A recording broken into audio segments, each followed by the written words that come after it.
Okay. So this tonight's webinar is brought to you by the Death Doula Ontario Network, a very newly formatted and created network that I am currently facilitating and providing some administrative leadership. It is a newly formed network here in Ontario, specifically to enhance the work that the end-of-life doulas or death doulas are doing here in Ontario. So I'm going to give you a little bit about what the network is all about. The main focus of the network is to really promote education, both for the doulas as well as enhancing death literacy at large, to also advocate to increase quality of end of life, both within the realm of hospice and palliative care, as well as some of the um, compassionate community work that's being done as well, really advocating for awareness and knowledge, and hence doing that, empowering every single person and families and those people that care for people at the end in Ontario, empower them to have the confidence and the skills to navigate through their own particular end-of-life journey. So as you see here, our mandate is strive to develop knowledge in death literacy, enhance end-of-life care skills, provide up-to-date end-of-life care resources, and be part of the global movement to better educate, advocate, and empower everyone in their end-of-life journey. The network members have monthly educational webinars on the first Monday of the month, and very similar to this kind of a presentation, as well as the membership will be leading some of the other education endeavors, and we'll be forming different committees in relationship to how we create change and increase death literacy. Members will receive updates on end-of-life and death care resources, as well as other provincial changes as the landscape for end-of-life continues to shift, including all of the legalities, as well as some of the care provisions and access to. Members also receive or engage in network events and receive discounts on educational retreats. So if any of you are interested in the end-of-life doula Ontario network, there is a prerequisite that you have some form of formal training, and you can send an email to me. I will leave my email in the chat box. If you are interested, I can give you some more information about the network or any other things pertaining to the network activities. So I'm going to put my email in here.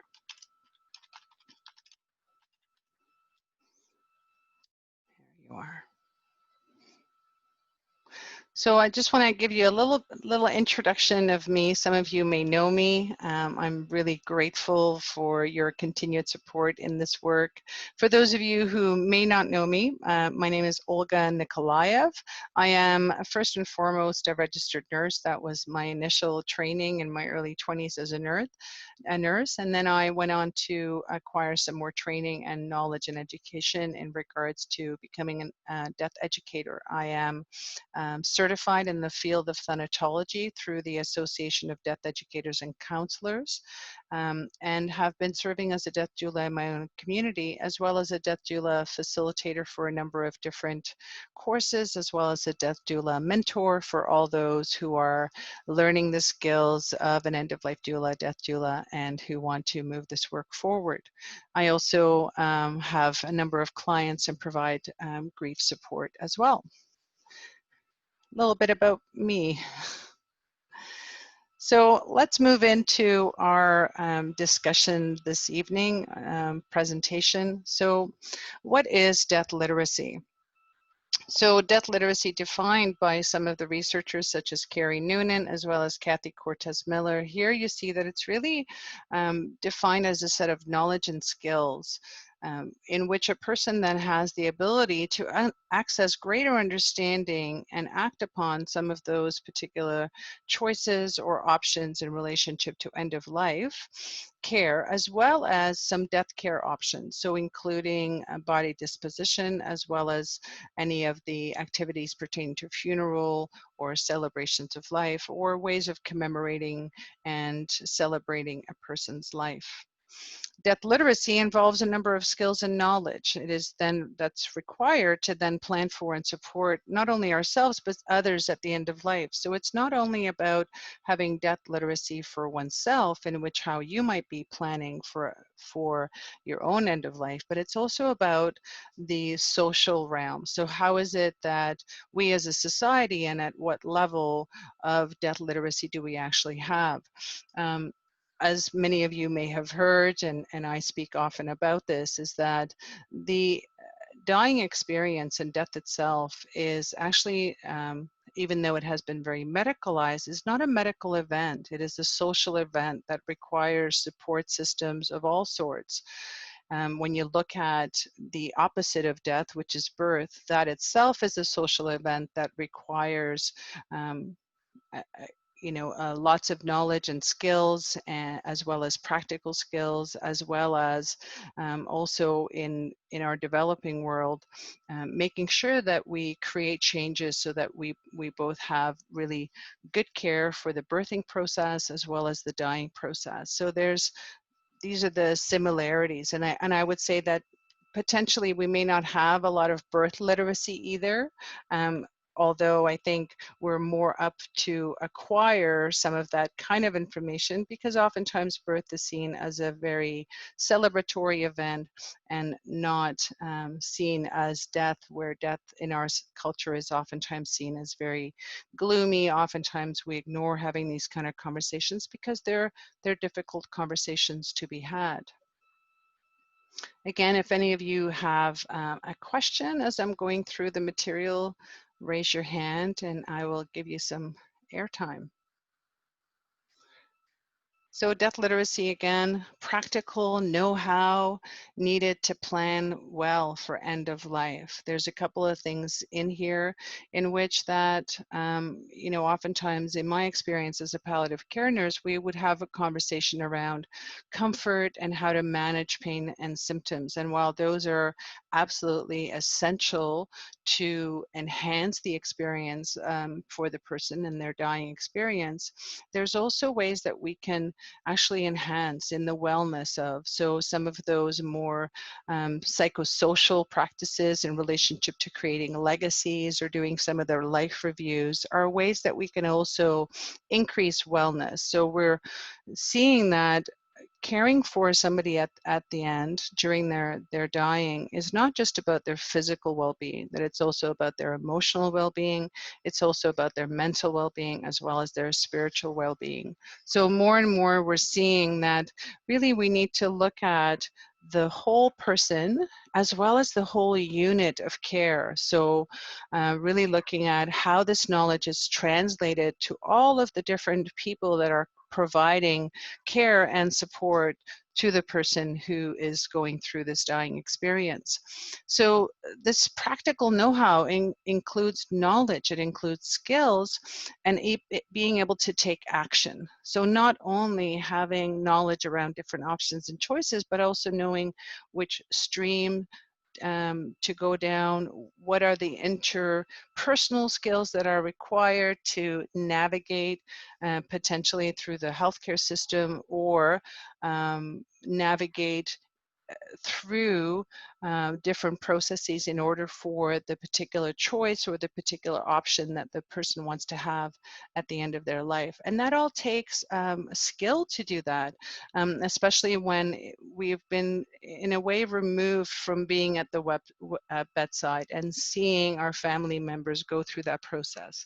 I think that there's a real increase in people who want this kind of knowledge, and partly it is because we have had maybe not optimal experiences with dying, and those have had a really negative impact. And so many of you may have had those kind of experiences where you want to do things differently, where you want to do things better, or you want to enhance the care for somebody that you care about. So let's look at some of the other death literacy related movements. You may have heard or have heard about or seen some of the stuff that's going on in the US. And here we're really talking about the death positive movement, where there's folks like Caitlin Doty, who's actually out of California, and she's creating some wonderful funeral reform in that really looking at enhancing the experience and deeper meaning for families, so that they can actualize some of their particular core values, especially related to ecology and the increase of the demand for green burials and more involvement in post-death care. This is really one of the things that she's spearheading in California and really across the globe. I would say she's quite popular. The other thing that many of you, having had some training as end-of-life doulas, really this is where death doulas and end-of-life doulas, transition coaches, or any of the folks who are really self-identifying themselves as being a support person, a companion, someone who is able to add to the care team. And so this is really a way to address some of the gaps that folks may have experienced in the dying experience or caring for someone, and really wanting to create some of those changes so that we can look at death not necessarily again as something to be avoided, but something that we can actually be able to see as a natural part of life. This is very much the death doula is in the philosophy of it, is really looking at death as a natural part of life and really belonging in the community. So really enhancing that social connection and how people are able to carry and expand their own knowledge within that communal sphere. And death doulas fundamentally also are really the one of the folks that are able to in some way bridge all of those different areas or silos, you could say, in providing care at the end. So they don't necessarily belong to one particular profession, and so they can have some literacy and fluency in some of the healthcare languaging. Plus, they may also have some knowledge in some of the post-death care and what are some of the legalities and the options related to post-death care and body disposition. As well, they would have some knowledge in relationship to grief support. So they're really bridgers, or they're able to cross those particular boundaries, or as Carrie Noonan says, they actually are able to have no boundaries because they fall within that community death care and are part of the that community compassion approach to care. And we also have, specifically in Canada, the community-based death care. So you know, a number of different people and some leaders really took on the task of really educating families around home-based funerals, how they can enhance the care in the home, and really disseminating some of the skills and knowledge that they needed in order to care for their person at home. And there's been really a shift to kind of demedicalize a lot of the approaches and the way in which we care for people at the end of their life. Again, this is one of the movements to really highlight that the dying experience is a social event that is oftentimes you know, the complexity of illness, and therefore it needs some interaction with the healthcare system, but you know, that really it is around enhancing the experience and meaning for people so that they can really connect to this particular phase of life. And then there's also, and this is not inclusive list of all of those different movements and all of those different things that are happening as a way of globally enhancing and really illustrating to the general public that we need to talk about end of life care. We need to talk about it way before we have that diagnosis, so that we can better prepare not only ourselves but our families, those people who care for us, those people who are friends, and our community. So Death Cafes was something that John Underwood started um, before he died, unfortunately. Well, fortunately that he started it before he died, but unfortunately he died suddenly. Was a movement to really create safe spaces in public spheres, such as cafes, to enable people to talk about any aspect of death and dying. So his main objective was really to have no agenda. It wasn't to specifically disseminate information, but to have the space where people can casually start talking about death and dying. So it would really reduce some of the stigma and the taboo. I'm just wondering, are there any questions so far from our attendees? Teresa, you're unmuted, I think. Nope, there you go.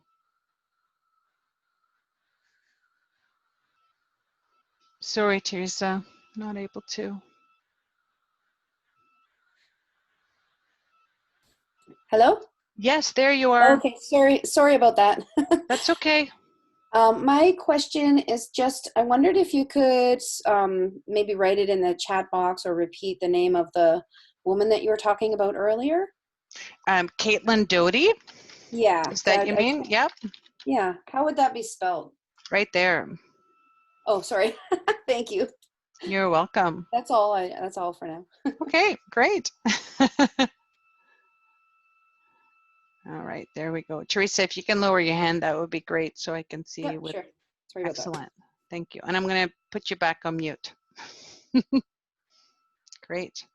So let's talk a little bit about the role of death education within death literacy, and then we're going to talk about the different spheres within death literacy as proposed and defined by Carrie Noonan, who is a researcher specifically looking at death literacy. She's a social researcher in Australia. So the role of death education is really to develop death-related knowledge within our society, right? And right now, our knowledge is really in the hands of the healthcare provider, or you know, those folks who are really caring for people at the end. So hospice, palliative care, as well as I think you know, some of the funeral home, they hold all of that different knowledge related to not just end of life care as it pertains to while the person is living, but also the whole system, which Carrie Noonan called the death system.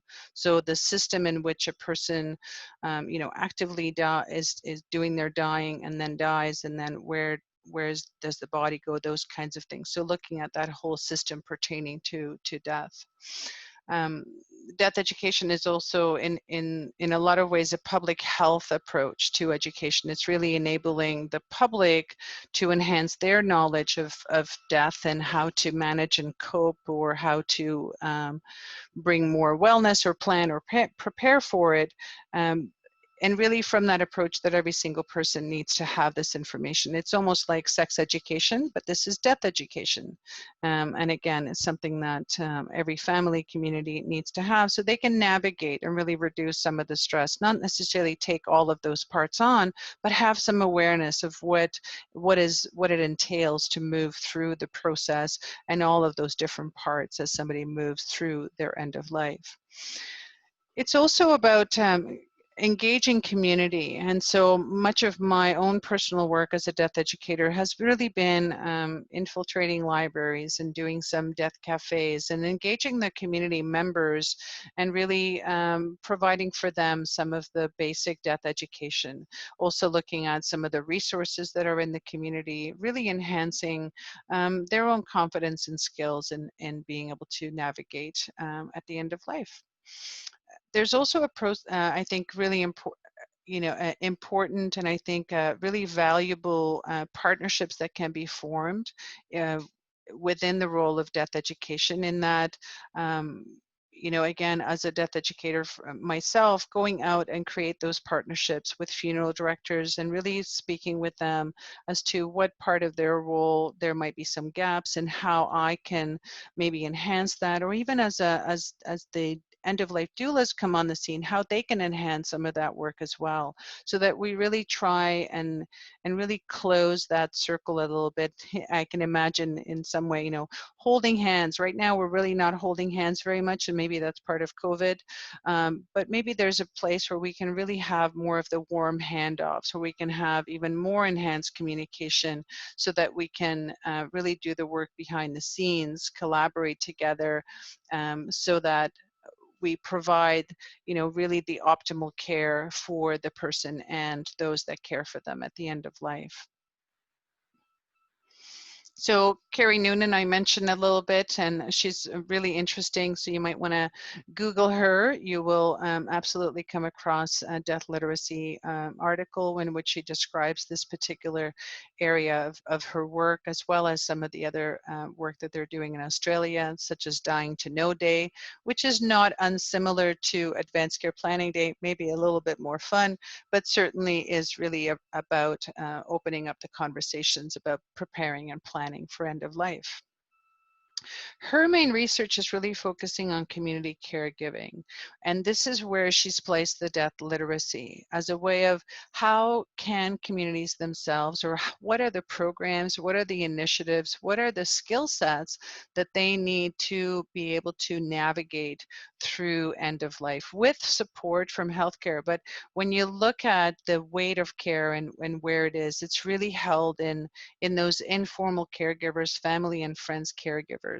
The healthcare support team, whether it be a physician or a nurse, PSW, or all of those other allied healths, are supporting, but they're not carrying the weight of that care. And so Carrie Noonan is really looking at how death literacy is translated within that particular community caregiving, how caregiving can actually become a catalyst, right? If you, again, look at your own particular experience, if you have cared for someone at the end of life, your own death literacy has been enhanced by that experience. And so maybe your own interest in acquiring some more skill sets has actually been a result of that experience. And so this is what she's proposing, that it actually, that it catalyzes, sorry, got away from me a little bit, catalyzes the development of more knowledge. And so what she's also saying is that what is really needed is more knowledge and empowerment and social support, right? That if we're going to transition, or if we're going to move this care, as we're seeing, where right now in Canada, we have, although probably 74% of our population would like to die at home, currently about 64% of those folks at the end of life are dying in hospital. And we know that hospitals are not necessarily the best places, although I would also say that for some people, this would be the best place. And it's not necessarily around home, but maybe it's around the home-like environment. And so as we're moving to look at what are the costs, what are the burdens as well, caring for people at home as opposed to hospital, how can we transition so that we optimize, again, the experience, the meaning, for families, for those who are caring for, and the person as well at the end of life. So here are the features of death literacy. Carrie Noonan has them organized a little bit differently, but I have them this way because it helps to bring together another teaching that I have. So death literacy requires some experience. So sitting with, being with, some embodied experience of what it is like to be present with someone who's dying or to care for someone. And it is different for those of you who have some experience in sitting with someone or being at the bedside, or you know that it's an experience that you won't necessarily easily forget. But it also requires emotional willingness to be there, emotional intelligence, really experience through living it or being there. And I think that this is one thing that for many of us is missing, that maybe we have not been present with very many people, and again partly because of the caring of the dying has been shifted to healthcare, where maybe in 50, 100 years ago as neighbors we would have been part of that collective. But I also see that this is a shift that's also happening, that there are folks and we see this when hospice volunteers oftentimes will volunteer at a hospice because they've had an experience, and so they want to give back, and they want to share some of that knowledge and what they have learned. The other thing that's really needed is practical skills. So not only practical skills in relationship to personal skills, but also, as I mentioned, interpersonal skills. So the ways in which to navigate through the system and knowing some of the different members and what role people play and those kinds of things. I know that oftentimes I'm going to use the word patients. So when patients oftentimes are in hospital, or even, people receiving home care at home, sometimes don't know the difference between who is the nurse, who is the PSW, who is the OT, and they do different things, right? Sometimes a nurse is a nurse, regardless of their particular roles, and this is part of the skills, knowing who are the different players and what role do they play. There's also knowledge that we need. To me, the definition of knowledge is information plus experience equals knowledge, or you could say experience plus the skill set, or the information is equals knowledge. And so that's really knowledge then, being able to understand what's happening and what are the particular needs that are needed at the end of life, and how that they can be met, right? What might be part of knowledge might be ability to coordinate care, those kinds of things. And then there's also a component of social actions, and many of, I remember sharing this particular slide with some of the death doula trainees, and they were quite surprised around the social action. They didn't realize that part of death literacy was social action, in which we can actually transform how we are caring for and really increase the confidence, the skill set, as well as to increase the empowerment for folks and those that care for them. And this is part of the social reform, right? It's part of how we can, as a society, be able to bump up against, I guess, government a little bit, or those that hold the power to create some changes, so that we can look at, as an example, post-death and body disposition, and the public saying we want more eco options, we want more green options, and then being able to provide that. So the movement of pushing up against the funeral industry and saying this is what we want is part of that social action, as it is part of death literacy. The society saying we want this information, we want to learn how to care for our own. And right now the death education and death literacy is really in the hands of healthcare providers. So unless you're seeking out and you're actually investing time and energy and money, this isn't necessarily available to you unless you're in the system and you're already activating those particular end-of-life providers because they're providing care for you or somebody that you care about. I'm going to go into more depth with these. So at any point, if you have a question or want to make a comment, or you have an aha moment or something and you want to share, I'm more than happy to unmute you and let you have some airtime. So what is it about the experience? So again, I think I talked about this already. So there is this transformative effect of participating and caring at the end. And let me just do a little poll. Would you say that it is a transformative process? For those of you that have been present at the end, your hand up. Yep. Right. There is something. It has some form of whoa. Something's happened. Something absolutely has changed.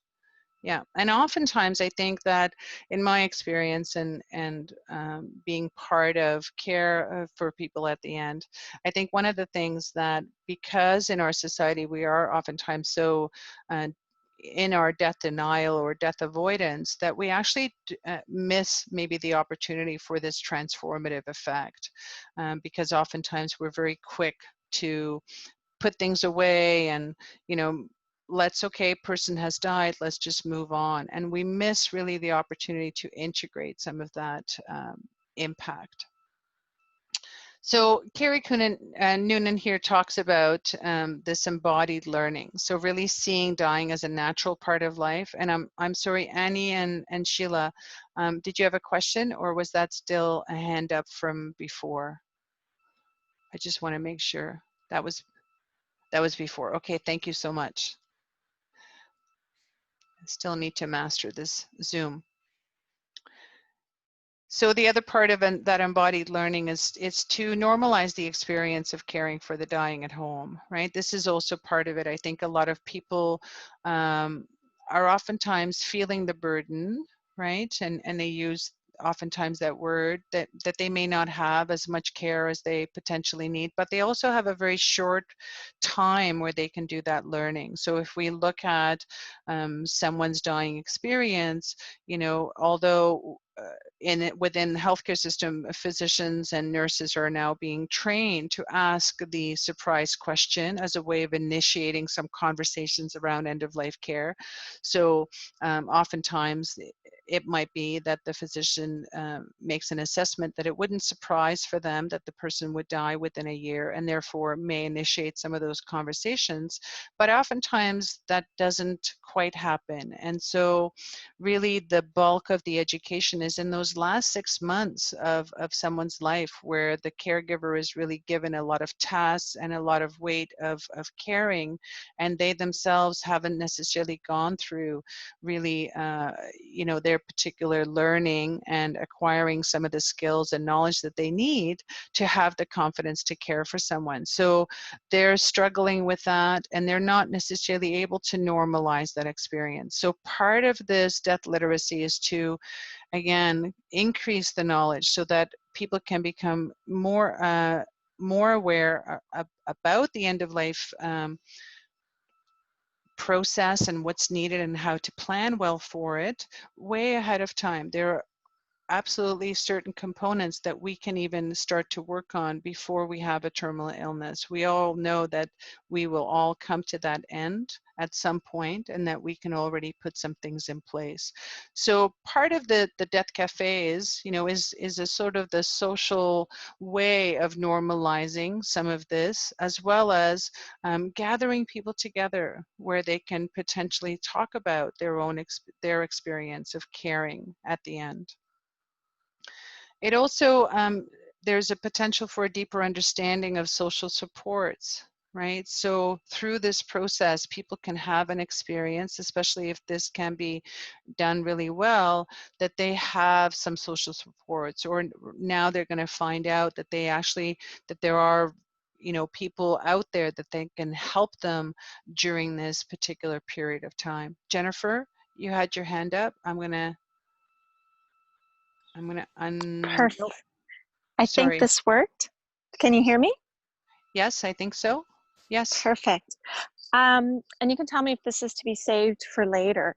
Okay. I'm currently dealing with, it's a bit of a unique circumstance where I got to know the family when I was with their son at his moment of death, but it wasn't in a death doula capacity. It was in a traffic accident. And Oh, I've since wow. developed a very beautiful relationship with the family.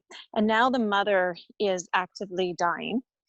And she's fought cancer off and on for years, and she's always bounced back.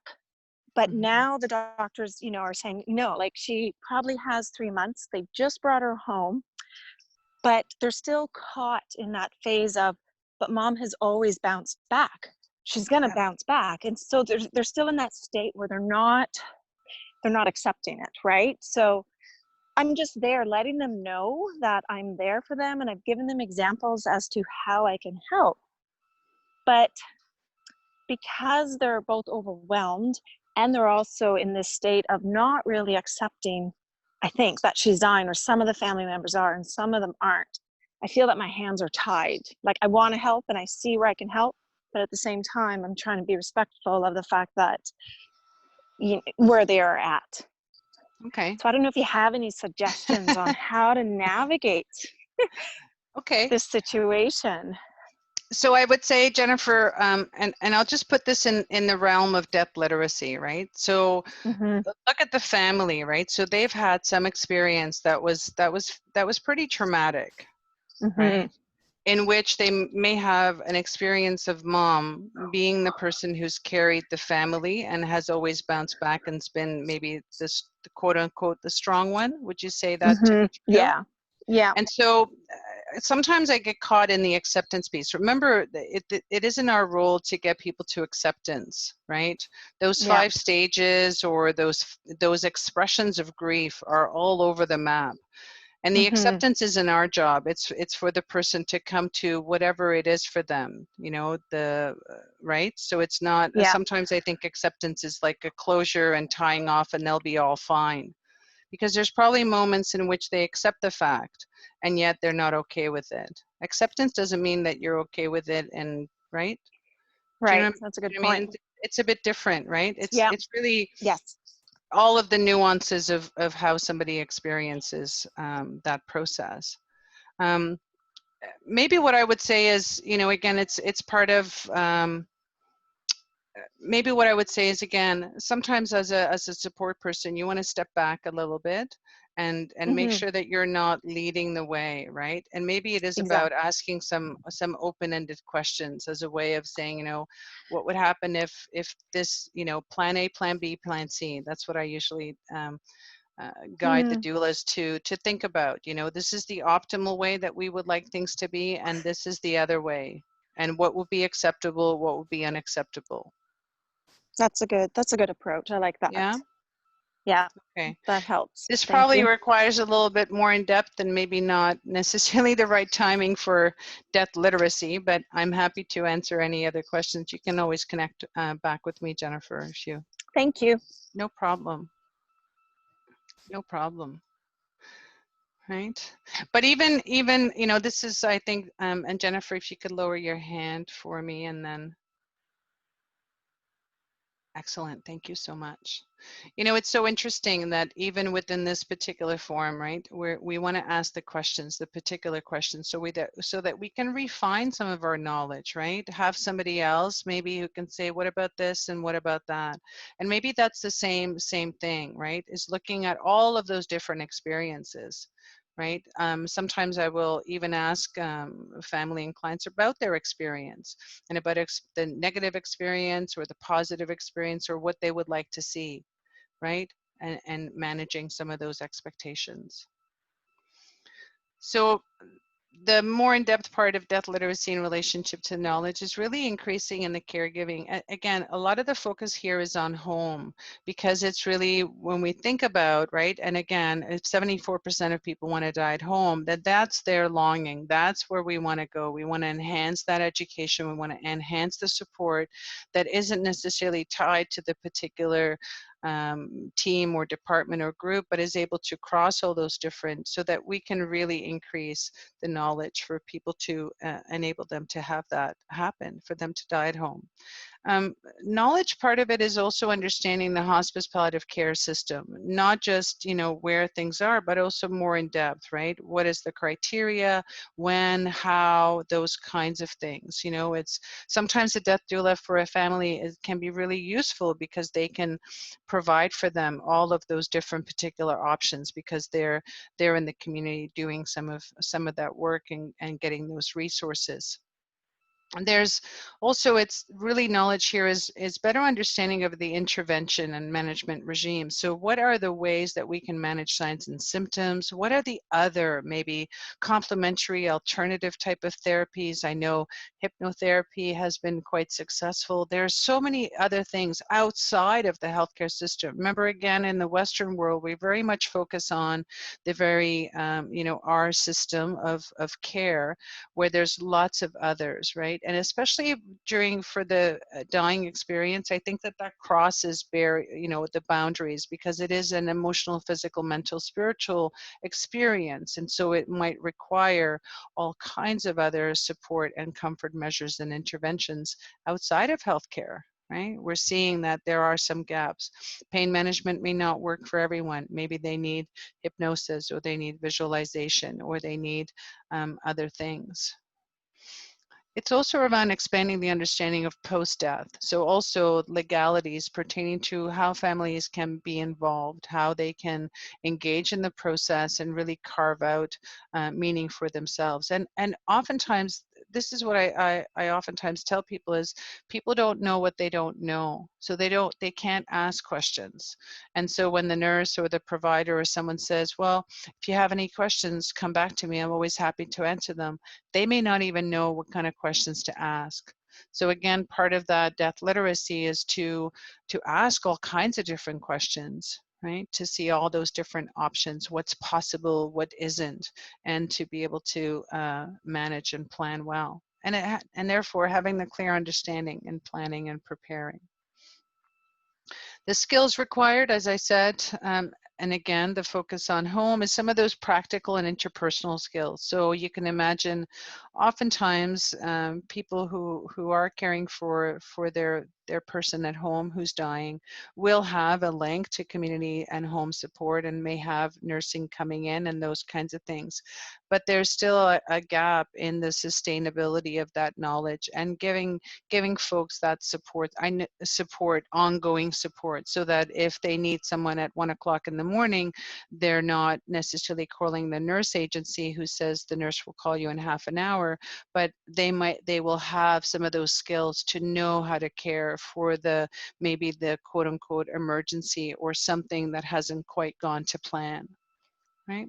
And part of these skills is also to engage in conversations, not only with family members, but friends, as well as providers. Really have those discussions around choices and options, including body disposition, and being part of that post-death care. So, not only having, again, the options and choices, but being part of it. So infusing, almost like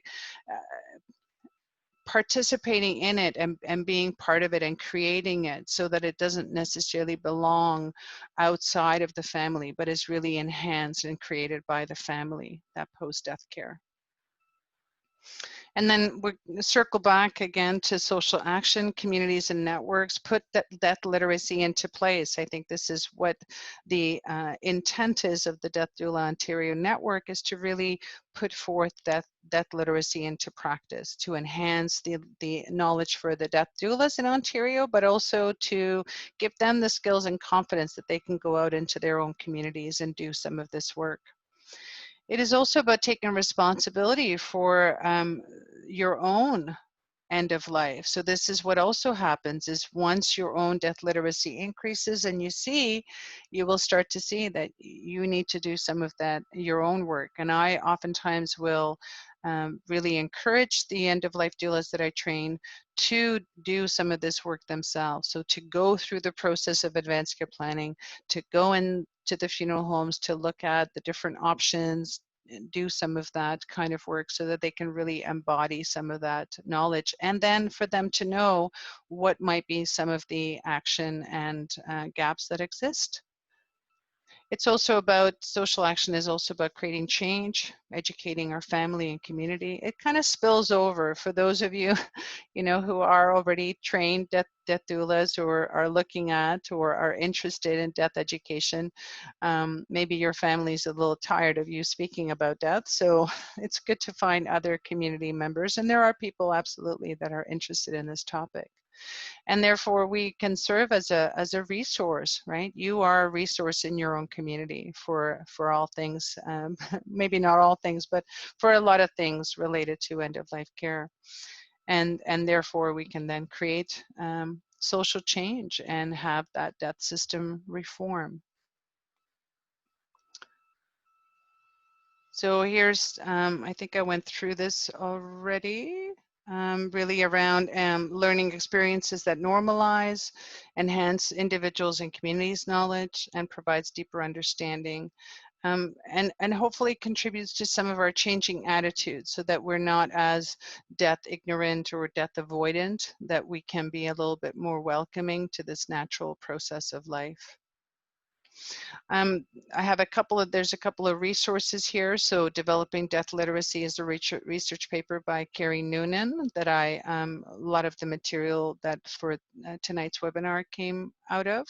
And then she also has a really good YouTube video. So you might want to look her up and explore more. If you want to actually explore more, then a good Canadian book is Talking About Death Won't Kill You by Dr. Kathy Cortez Miller. She is out in Thunder Bay area, and she is a palliative care social worker who's done a lot of work in getting all of us to talk about death and dying.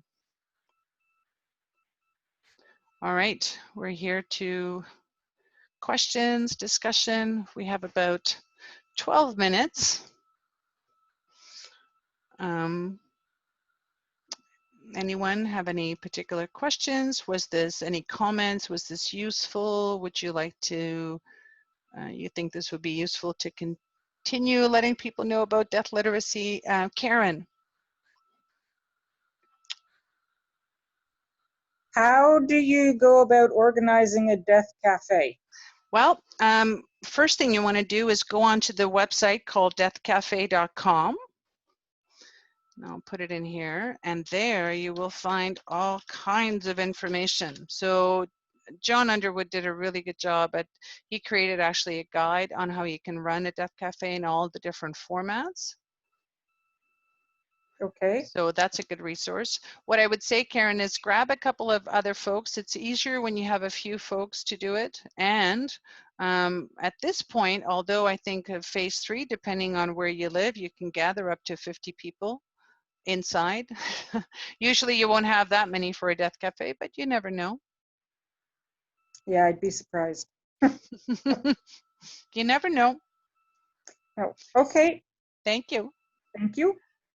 Any other questions, comments? Was this useful? Hands up if it was useful. Or Sheila, do you have a question? I'm going to let you speak if you have a question, Sheila. Hi, Olga. Hi, Sheila. Just wanted to say yes, very useful. About the Death Cafe, I'm interested too, but I'm thinking at this point, you know, I'm in Quebec. I don't know that we've got the numbers to 50. Probably, has anybody done it on Zoom or online? Do you know of anybody? Yep, they have. And it's, you know, again, so Zoom is really, I mean, it's a good platform. I've used it for the teaching, and it is. I think it. Yeah, absolutely. You could try it on Zoom. The main thing is really in relationship to moderating, right, and facilitating those kinds of things. But I know folks that have done it for sure. All right. Well, thank you. This has been great. Oh, there's Jose, someone who's looking. Sheila, I'm planning on moving to Quebec. It's a pretty big province. I live just across the river from Ottawa. I love the way that organically people just want to be able to connect with other folks doing this work, right? So those of you who are not part of the Death Doula Ontario network and you want to be part of it, even if you're out of province, as a way of, I'm not keeping it too closed right now, although it's going to be specific related to some of the legalities in Ontario, but more the merrier. So if you're interested, then I will put in my email there again. And if you have any other questions, again, I also serve as a Death Doula mentor, as well as providing some support, you know, consultation kind of stuff. Anyone else have any? There's another hand up. Jennifer, you want to come back? Yeah, I did the course at ITM, and speaking to some of my colleagues who also did, I guess, your course through the college, was that Douglas one of the College, key... not mine. Yeah, sorry, Douglas College. I couldn't think of the name, Douglas. That's okay. Was that one of the real benefits